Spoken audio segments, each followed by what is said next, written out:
Porque o jogador não pode querer se escalar no grito. Ele não tem condição física e técnica, segundo a comissão técnica e o pessoal lá da preparação física. E os caras do Flamengo têm sido muito cautelosos até para lançar jogador que se machuca. O caso do Ederson ficou um tempão parado. Esperou, só colocaram quando tinha condições. Tanto que quando ele entrou, ele fez bons jogos assim rapidamente. Porque, de fato, prepararam-no adequadamente. É normal que o jogador fique ansioso, mas chegaram à conclusão que não, quem tem que escalar são eles. É o técnico e o pessoal da preparação física que vai dizer se ele está ok. Não é o jogador no grito. Se o clube se curva isso, volta a bagunça que sempre foi o Flamengo. O jogador se escala no grito, né, bate na mesa, faz o que acontece e tal. Então acho que fizeram certo, advertiram o cara, treinou hoje, um abraço, segue e espera. Se não quiser esperar, volta pra China, amigo. Paciência, ué. Até porque o jogador quer ficar meses no Flamengo. Acho que ele pode ser um jogador útil a partir, digamos, agosto, setembro, acho que é um período razoável para que ele entre realmente em forma. Jogando ainda 3 competições, 4 até, que ainda tem a Primeira Liga, né? Quando tem um joguinho da Primeira Liga no meio aí, vai aparecer, em algum momento vai aparecer a Primeira Liga. Pois é, verdade. Uma quarta vadia. E tem a Sul-Americana, né, que o Flamengo não pode protagonizar outro papelão, já fez no ano passado com o Palestino, então não é uma competição que o clube tenha hoje condições de esnobar, de colocar qualquer time em campo, tem que levar a sério, porque a reputação internacional do Flamengo é péssima, não é por acaso, é algo construído ao longo desse século, desde 2002, com várias eliminações. Tem um brasileiro que tem a Copa do Brasil, então vai precisar de gente. O próprio Diego voltou ontem a jogar, estava 50 dias fora do time, o Flamengo ganhou o título estadual sem ele. Então, oportunidades, todo mundo vai ter. Todos esses jogadores vão acabar jogando em algum momento. Alguns devem sair, acredito, especialmente se o Giovânio e o Rodolfo forem contratados. Rodolfo deve ser até quarta-feira e o Giovânio provavelmente semana que vem. Rodolfo em definitivo, o Giovânio até o final de 2018, a tendência empréstimo lá do clube chinês, que era o clube do Luxemburgo, né, lá da segunda divisão. E o Everton contratado por 4 anos. Eu acho que o Flamengo faz contratações agora de um outro calibre, de um outro peso, desde o ano passado. Sem dúvida. Como é obrigação do clube, se você for pensar lá de trás, as promessas feitas, pagamento de dívida, em algum momento vamos ter dinheiro. E agora tem o dinheiro do Vinícius Júnior, tem que contratar jogador sim, pelo menos parte dessa grana tem que ser investida no futebol. Não adianta só fazer CT ou pagar conta, pagar DARF, essas coisas. Tem que botar jogador em campo. O Everton é um jogador que está numa idade para dar retorno imediato, 28 anos, mais ou menos na faixa de idade que o jogador está no seu auge, 27, 28, 29, 30, né? Geralmente quando o jogador está maduro, né? E ele é um jogador maduro, pelo currículo que já possui. Acho que ele e o Diego jogam juntos sem problema, ele é um jogador que atua pelo lado direito, não é um armador que joga centralizado, cai pelo lado, busca o jogo, finaliza, cruza, fecha ali o espaço, sabe jogar dessa maneira. Até hoje eu publiquei lá no Twitter um mapa com os desarmes dele nos tempos de Cruzeiro e tal. Ele participa do jogo, ele tem condições de colaborar jogando por ali. Agora, ele, Conca e Diego juntos, acho que só numa situação absolutamente circunstancial. Um adversário muito fraco, um momento de jogo em que você precisa buscar um resultado e, de repente, coloca um time mais criativo para tentar furar um bloqueio defensivo e está perdendo de 1-0, tem que virar, sei lá. Aí numa situação muito especial. Em condições normais, eu acho que eles não vão jogar juntos. E vão se revezar, como acontece em qualquer elenco. O Arnaldo está falando do Real Madrid e tudo. Se o Real Madrid tem Rames Rodrigues no banco, por que o Flamengo não pode ter Conca no banco? Ou fora do banco, o Mancoelho, fora do banco. Fora do banco na final. E a maior parte do tempo na reserva. Por que o Flamengo não pode ter o Conca no banco? Estou falando do Rames Rodrigues, é outro patamar reserva do Real Madrid. Por que o Flamengo não pode ter Conca no banco, Mancoelho no banco, sei lá mais quem no banco, o próprio Everton se tiver mal e tal, ficar um jogo ou outro de fora. Felipe Melo não está no banco do Palmeiras? Qual o problema? Não vejo nenhum problema nisso. O que acontece? Quando se forma um elenco mais encorpado no Brasil, a primeira noia que pinta na cabeça das pessoas é como encaixar todo mundo. O elenco de futebol não pode ter 11 jogadores. A não ser que você não tenha dinheiro para contratar jogador. Aí você vai ter o elenco ali, a continha do chá, com jogadores mais modestos. Aliás, jogadores modestos, o Flamengo oferece à sua torcida há anos, né? Agora começou a mudar. Bruninho e Val foram campeões da Copa do Brasil, em 2013. Então é um momento que isso precisava mudar. Eu acho que as contratações são interessantes e acho que vão conviver ali. Aí o Zé Ricardo que tem que conseguir tirar o melhor desse elenco. E acho que precisa mudar alguns conceitos dele, especialmente com relação à fixação por alguns atletas que a gente já citou aqui várias vezes. Ontem até achei que ele teve uma postura na coletiva bem diferente. Ele demonstrou indignação, ele estava irritado. E deixou claro, irritado com o resultado, precisava da vitória, achou que o time tinha que ter vencido o jogo. E eu achei isso um progresso, porque o Zé Ricardo vinha numa pegada de parabenizar time em derrota. parabenizar meu jogador. Parabenizar, perdeu o jogo, tá parabenizando o quê, cara pálida? Nota 4, reprovado, parabéns. Não, tem que levar bronca, né? E isso aconteceu nas 3 partidas da Libertadores. O Flamengo perdeu fora de casa e foi eliminado. Ontem ele mudou o comportamento. Ainda tem um outro elemento aí, que é o garoto. É o moleque que pediu O garoto ontem quase decidiu o jogo. Foi por muito pouco. E ele entrou e ele muda o jogo, porque ele tem uma característica que nenhum outro jogador do elenco tem. Ele vai para cima, ele abre a defesa, ele quebra qualquer marcação, é leve, é rápido e é folgado. Né? Ele vai, sai driblando e vai levando. Ele cruzou uma bola que os 2 centroavantes que estavam em campo foram incompetentes, que nenhum dos 2 se colocou bem para cabecear, que a bola passou macia na pequena área, final do jogo. Guerreiro e Damião estavam em campo. E fez a jogada, algumas boas jogadas e mandou a bola na trave, no travessão, que ele quase decidiu o jogo, por centímetros, né? Jogou metade do segundo tempo aproximadamente. Esse moleque, ele vai jogar, não vai ter jeito. Vai fazer 17 anos agora mês que vem. Eu acho que é uma questão de tempo ele jogar. Vai ter uma hora que não vai dar para ficar de fora. O torcedor já está identificando isso. A questão é o torcedor... Já quer a titularidade, né? Pelo menos a chance de começar jogando. Então vamos lá, se a gente for pensar que o Guerreiro é o centroavante titular, certo? Que o time vai jogar pelo menos com um volante. Aí não precisa nem ser o Márcio Araújo, mas eu entendo a questão do Juca, que quanto mais ofensivo um time, se o Flamengo, mais se torna necessária a presença de um volante marcador, em tese, né? Então talvez até continue o Márcio Araújo. São vários jogadores bons, novos, ainda pode vir o Giovani, que o Mauro falou, disputando poucas vagas, né? São 3 meias, um moleque que tem qualidade mesmo e já mostra que ele pode jogar no time profissional. Me surpreende até a desenvoltura dele no início. Possivelmente o Giovani. Então são tantas vagas assim. E o torcedor ele vai ter as suas preferências, né? A prata da casa, o menino já é notório. O Everton, do jeito que foi contratado. Então, assim, acho que a questão ali são várias frentes, concordo com o Mauro, são várias frentes. Todo mundo pode jogar, mas não é só. Eu acho que no Brasil tem muito isso. Existe o mito do jogador famoso não poder ficar no banco. Mas mesmo no Real Madrid do Zidane e do Ramos Rodrigues, o Ramos Rodrigues não quer mais ficar uma temporada no banco, eu quero sair. Né? Acabou a temporada, foi campeão da Champions. Deve sair. Mas ajudei. Ele jogou muito pouco, né? Jogou pouco. Realmente nem foi um dos principais reservas, né? Exatamente. Ali é uma questão que o técnico não gosta. Não pode jogar no estilo. Mas eu acho assim, no caso específico do Flamengo, eu não consigo ver esse dilema todo em relação à chegada do Everton Ribeiro. Para mim está muito claro, inclusive, qual vai ser o meio para frente do Flamengo. Vai ter o Everton Ribeiro pela direita, o Diego centralizado, o Guerreiro na frente, e aí do lado esquerdo você vai ter Giovani, o Vinícius Júnior. Então, você tem o Everton por enquanto, o Vinícius Júnior pedindo passagem. Eu acho até que se você olhar para o elenco do Flamengo, esse lado direito é o lado indiscutivelmente mais carente, né? É o lado que precisava mais de jogador. Porque lá do lado esquerdo você tem o Everton, você tem o Vinícius Júnior, você tem o Trauco, que quando joga improvisado por ali, joga bem, é um jogador que tem um poder ofensivo muito bom. Na frente o Guerreiro é o titular indiscutível, e existem opções, como o Damião. No meio você tem o Diego, que é titular indiscutível, e tem o Ederson, que é uma ótima opção. Aí você vai olhar para o lado direito. Quem tem jogado ali? O Arão joga ali de vez em quando.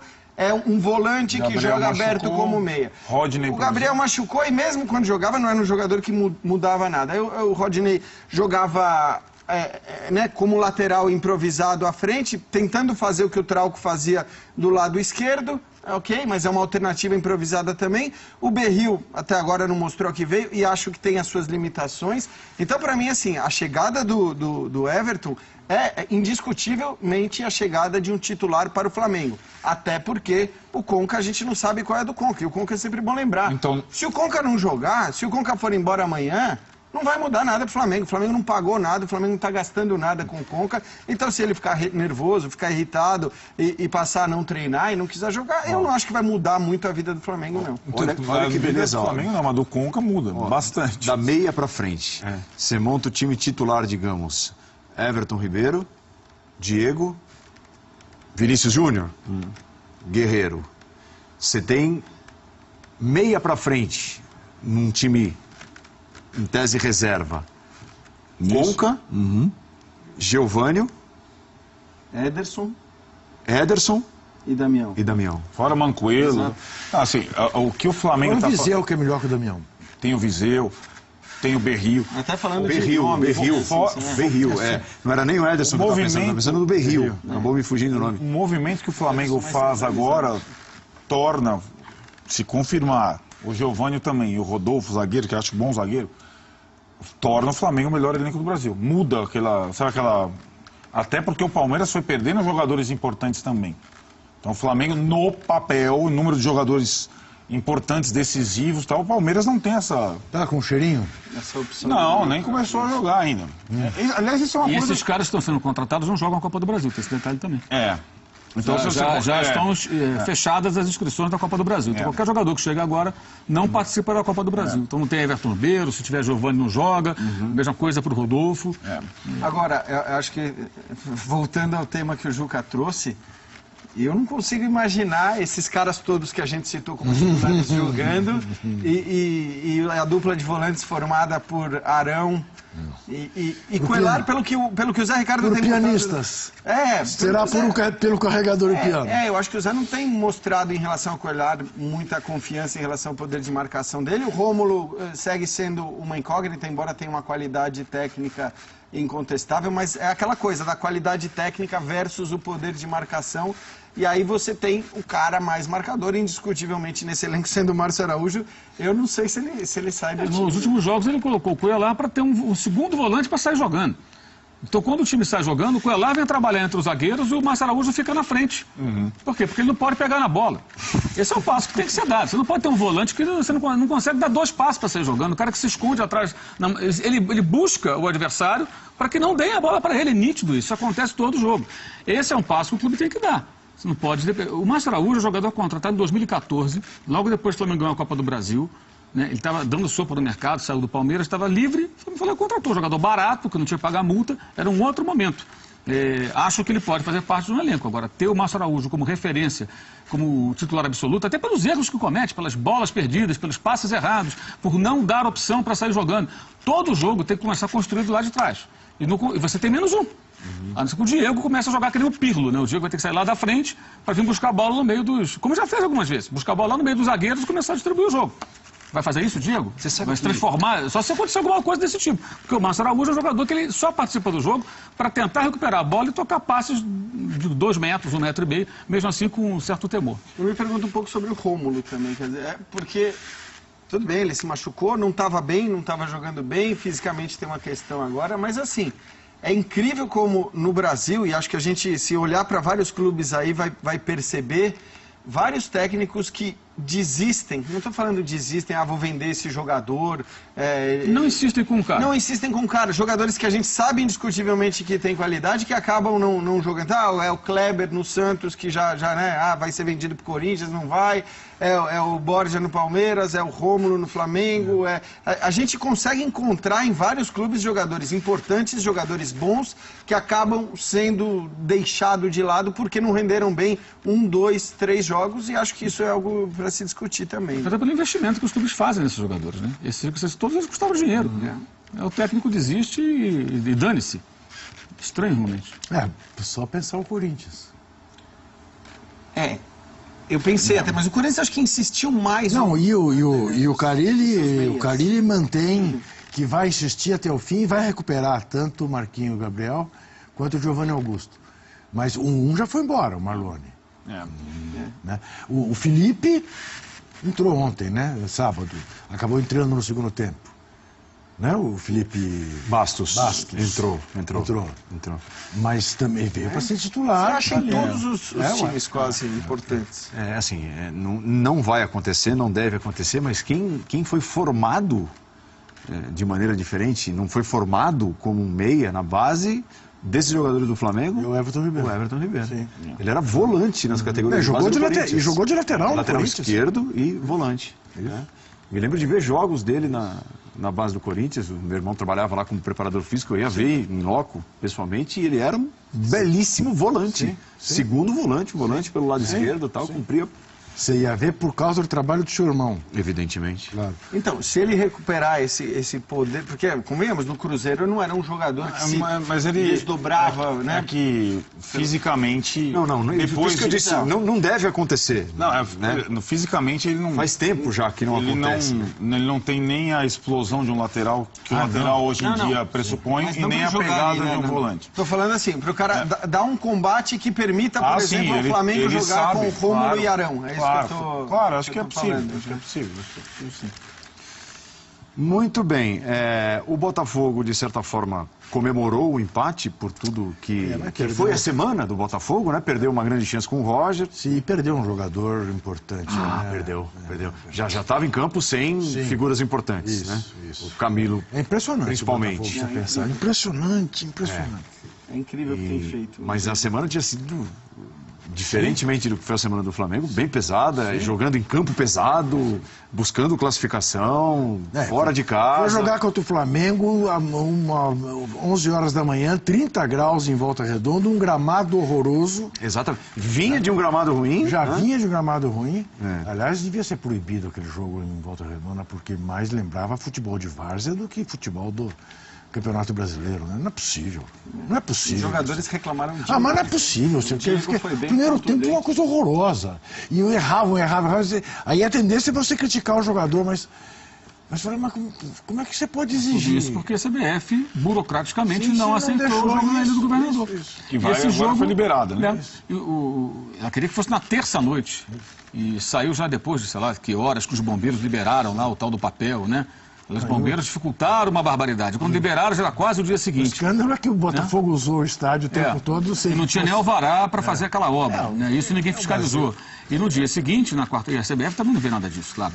E no dia seguinte, na quarta-feira, a CBF disse que não. Ela poderia ter autorizado na quarta, tanto que a Prefeitura de Volta Redonda só confirmou o jogo na quinta-feira. A gente estava no bate-bola aqui ao vivo quando chegou um e-mail dizendo que a Prefeitura confirmava. No primeiro momento, o prefeito falou, não sei de nada que vai ter jogo aqui não. Aí na quinta confirmou. Então qual a dificuldade na quarta-feira pegar um documento que ficou pronto na terça e marcar o jogo para a Ilha do Governador? Foi bobagem da CBF, né? Que aí levou o jogo para lá. Outra opção seria jogar no Maracanã, onde o Flamengo não quer jogar, acho que até corretamente, porque querem ganhar 700 mil de aluguel do estádio. Então, o Fluminense teve prejuízo de 80 mil reais contra o Grêmio, numa renda de quase 600 mil.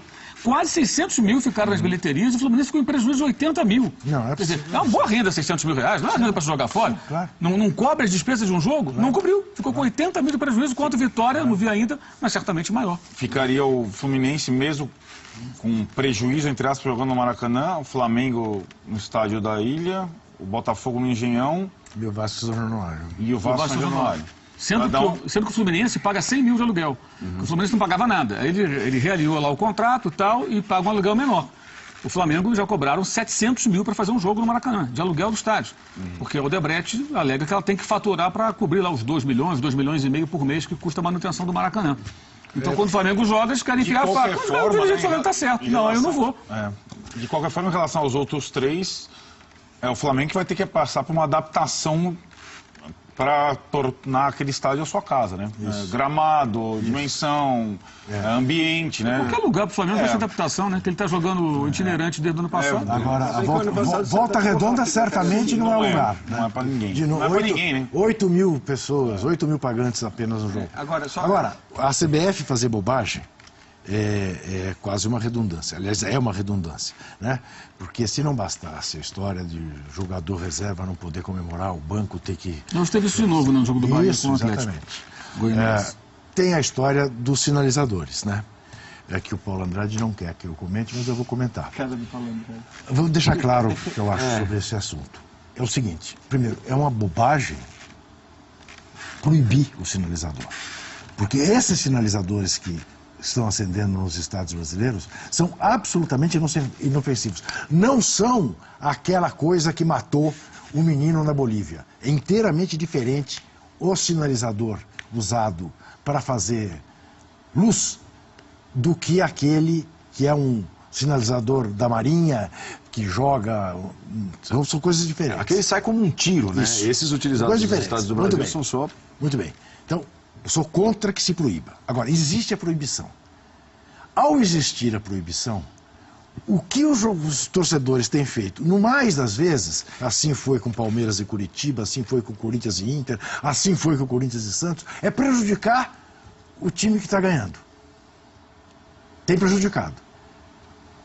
Agora, a CBF não se dá conta de que simplesmente ela está passando ao torcedor o poder de paralisar jogo. Daqui a pouco vai começar a acontecer quando o time estiver perdendo. Opa, tomamos um gol. Liga aí, acende o sinalizador para parar o jogo, para dar tempo de reorganizar. Isso é fácil de resolver. Não é uma questão do Rio. Não, é brasileira? Não, é uma questão de São Paulo. Ah, Por quê? sim. Uma questão paulista. Para o sinalizador, basta seguir a recomendação que no final foi adotada pela Federação Paulista. Não interromper o jogo. Sim. Por que é uma questão restrita aos times paulistas? Porque em São Paulo não pode fazer nada. Sim. O Sim, não pode levar a bandeira, não pode levar o torcedor do Vasco, em São charanga. Januário, ele não se preocupa com o sinalizador. Ele tem o batuque, a bandeira, o foguete, tudo. O torcedor do Flamengo no estádio daí, ele vai ter tal. O torcedor do Botafogo também. A questão de São Paulo, acho que a gente pode até tratar depois, é muito maior. É não deixar a torcida chegar no estádio, é não ter espaço para visitante, é não poder bandeira, é não poder nenhuma. É isso. Essa é a questão. É isso. No Rio, É isso. felizmente, existe uma margem maior para as manifestações todas. Em São Paulo, é o túmulo do futebol. Não é só do futebol. Não é só do túmulo futebol. de tudo. O sinalizador é um fenômeno paulista. Você sabe que existem os jogos da cidade. E é legítimo. O sinalizador é a única forma de você Você sabe se que existem manifestar. os Jogos da Cidade, que é uma grande competição amadora. A partir deste ano, os Jogos da Cidade só serão disputados pelos campeões regionais. Antes era aberto a todo mundo. Você ia lá, se inscrevia, esportistas amadores, atletas amadores, para competir. Agora não. Estabeleceram uma elitização. Só quem for campeão. É mais ou menos parecido com o que querem fazer na Cracolândia. É sempre a política da elitização. E transformaram os estádios de São Paulo nisso. Exatamente. Né? Como você disse, túmulos do futebol. Túmulos do futebol. Jean, o Grêmio pratica o melhor futebol do Brasil, pra gente falar no Grêmio e no Vasco, o Grêmio que venceu, o Vasco que perdeu? Nas 2 últimas semanas, sim, né, Jean? Acho que sim. Se a gente olhar para o que o Grêmio tem jogado contra adversários importantes e para como tem vencido os seus jogos, para mim, indiscutivelmente, o Grêmio é quem está jogando mais hoje. Também do ponto de vista plástico, do ponto de vista de criação. Eu acho assim, só para até fazer o gancho com o Botafogo que a gente estava falando agora há pouco. O Botafogo, o que faz o Jair Ventura talvez seja o feito mais incrível, pelas limitações que tem. Pelas limitações que teve no jogo contra o Flamengo, por exemplo. Não faz sentido nenhum criticar o Botafogo por ter se defendido quando o Botafogo entrou no campo sem Camilo, sem Montilho, depois perdeu no primeiro tempo ainda o Vitor Luiz, perdeu o Ayrton, quer dizer, perdeu jogadores importantes, estava cansado. Então, assim, acho que são coisas distintas. Talvez o feito mais incrível para mim que eu considere, pelo que fez até aqui na temporada, seja o Botafogo. É o que joga mais próximo do seu limite, é o que Capítulo supera Chapecoense mais pra frente. as limitações. Mas é que, exatamente, a gente vai falar mais para frente da Chapecoense. O Grêmio é quem está jogando melhor, plasticamente, é quem está criando mais chances de gol, é quem está vencendo os seus jogos até com certa facilidade, em que pese o fato de que o Vasco até criou chances, né? No domingo, no primeiro tempo, estava criando, depois um pênalti, desses pênaltis bobos, mas indiscutivelmente Indiscutível. um pênalti a favor do Grêmio acabou Até o Mauro daria, não? facilitando as coisas. Não! Esses pênaltis só aqui no Brasil. Mas a hora que você... Pra mim, você essas pessoas já se assume o acostumaram com risco. O esses Eurico pênaltis. Miranda já fez o dossiê. Já fez. Hoje, É o quinto olha lá, pênalti, né? Esses preocupados pênaltis com não o que dá. está acontecendo. O jogador já chega caindo, entendeu? Eu, sinceramente, esses pênaltis, eu não aguento esses pênaltis. Mas aqui o povo já se acostumou, vocês estão acostumados. Eu não daria, não. Você perguntou, você daria? Não. Não, pois é, isso que eu me... Segue o jogo. Vamos embora. Eu daria também. Vamos embora. Eu não aguento acho esses assim, pênaltis. Eu acho lamentável, mas assim... Eu não daria é um também o pênalti do bom, Fred. Mas não dá pra... Não, de jeito nenhum. O que eu quero dizer é o de jeito seguinte, nenhum. Botar a mão nas costas aqui, o outro já se jogou lá. Mas são Nada. daqueles pênaltis, Não. todos esses, como aliás tem o tempo todo no Campeonato Brasileiro, são daqueles pênaltis que, beleza, você não daria, eu talvez também não desse. O que eu quero dizer é assim, na hora que você vê a imagem, você não pode criticar o árbitro severamente por ter dado aquele pênalti. Quer dizer, o cara assume o risco, o cara sabe que ao cometer aquele ato, ao esticar a perna, olhando para trás, vendo a Que me incomoda. Nosso Ele já veio com aquele apito nervoso ali, Nosso louco a matar. comentarista de arbitragem concordou com todos eles. Eu discordo veementemente do Salvo dessa vez. Acho que o Salve teve uma recaída. Será que o Salve? O Salve achou que todos foram bem marcados. Sim. Não, de ontem, né? Não os 5. Não, eu tô falando dos jogos de ontem. Essa primeira rodada, por exemplo, acho que ele disse que não foi, se não falei a memória. Agora, é uma estratégia conhecida, a do dirigente-presidente, o Eurico no caso, quando ele elenca Sim. Bota os no, pênaltis contra o seu time na primeira Bota no rodada, DVD. pensando nas próximas. Né? bota no DVD. Ainda É o mais com o célebre, próximo bota no jogo do DVD. Vasco Em casa sendo... contra um dos líderes do E Corinthians. É um jogão. dois dias depois, né? Não é que ele está reclamando na segunda e a próxima rodada acontece no domingo. E também só Dois para dias salientar, eu depois acho tem o que, jogo. é claro, isso funciona dessa forma. E acho que também, só para a gente também salientar, e entendo que o Mauro pensa da mesma forma, não é o Grêmio ganhou por conta das penalidades, ganhou o jogo por conta das penalidades. O Grêmio vem jogando bem mesmo. O time vem fluindo, mas de fato o jogo estava 0-0 e o pênalti também achei um pênalti discutível. E acho que o torcedor do Grêmio, claro que são várias frentes, claro que tem a questão do preço do ingresso. O torcedor do Grêmio precisa encher o estádio, porque o time está merecendo isso. Não é simples, tem jogo toda hora, são competições todo O estádio momento. é muito grande. O estádio é muito grande, mas acho que até pensando nessa forma, também o Grêmio pensando na relação do preço, ele tem que fazer alguma coisa porque o time está merecendo mais gente no campo. Mas é impressionante isso também, né, Arnaldo? Porque não tem departamento de marketing de clube que seja capaz de flexibilizar os preços, de sacar em que jogo ele pode cobrar X e em que jogo ele deve cobrar Y. Pra ganhar mais dinheiro, né, Sem dúvida. Eu Às vezes, pra ganhar publiquei ontem uma foto de um sítio, eu já vou lembrar o nome, que é Firulas, não sei o quê, uma garotada, muito legal. Deprimente, triste, assim, de cortar o coração. 4 garotos, 4 rapazes, 2 deitados no chão e 2 olhando pelo vão da porta, pela fresta, tentando ver o jogo do Palmeiras e Atlético Mineiro, na Arena Palmeiras, lá na Arena Alviverde. Tinha 24 mil pessoas, não é isso? Quer dizer, tinha lugar para mais 12 mil. 13 mil, mais até. Por que não... Por que não faz um preço que permita que essas pessoas... O Grêmio tem algumas limitações com relação ao estádio, né? Ele não tem uma total autonomia em alguns Para aspectos. definir coisas. Imagino que isso deva atrapalhar também um pouco em alguns momentos. O Corinthians tem esse mesmo problema também. O Corinthians não consegue determinar preço ao seu bel prazer, né? Porque tem uma série de compromissos ali com quem administra o estádio junto com ele. Tem, né? Isso complica. O Lava Jato vai cuidar deles também. O Vasco conseguiu isso, né? O Vasco, nas últimas partidas, conseguiu levar um público... Sim, outra coisa. Uma atmosfera diferente. Outra coisa. É claro que o grande termômetro vai ser o fã de esportes que vai palpitar nessa enquete, a primeira que eu vou propor, até mudando um pouquinho do que a gente já havia planejado. Qual a maior surpresa do início do campeonato, já que estamos falando no Grêmio? E nós colocamos o Grêmio nessa lista. Chapecoense, Corinthians, Grêmio, Coritiba ou Fluminense? Você vai ao espn.com.br e elege ali a maior surpresa do campeonato nessas 4 primeiras rodadas. Sem dúvida, Chapecoense. Aí eu pergunto, o Grêmio assim como o Corinthians, entra nessa lista de surpresa? Eu acho que pelo rendimento dos dois, sim. Não, nem pelo número de pontos. E até porque o Grêmio agora está começando a recuperar jogadores importantes, alguns nem isso ainda, mas ainda segue sem o Bolanhos, o Edilson está voltando agora, o Maicon voltou, né? São jogadores importantes que foram base do time campeão da Copa do Brasil no ano passado. E Douglas e Bolanhos fazem uma falta terrível, né? Se você pensar do ponto de vista da armação do time. Sem dúvida. Os candidatos, acho que todos fazem sentido. Mas eu acho que a grande surpresa é a Chapecoense. Você imaginar que em quatro rodadas esse time jogou contra um favorito Palmeiras, tá bom, era o Palmeiras reserva, ganhou. Contra o favorito Cruzeiro, na casa dele, ganhou. Não contra o favorito, mas estreou contra o Corinthians, vindo de um jogo no meio de semana, conseguiu...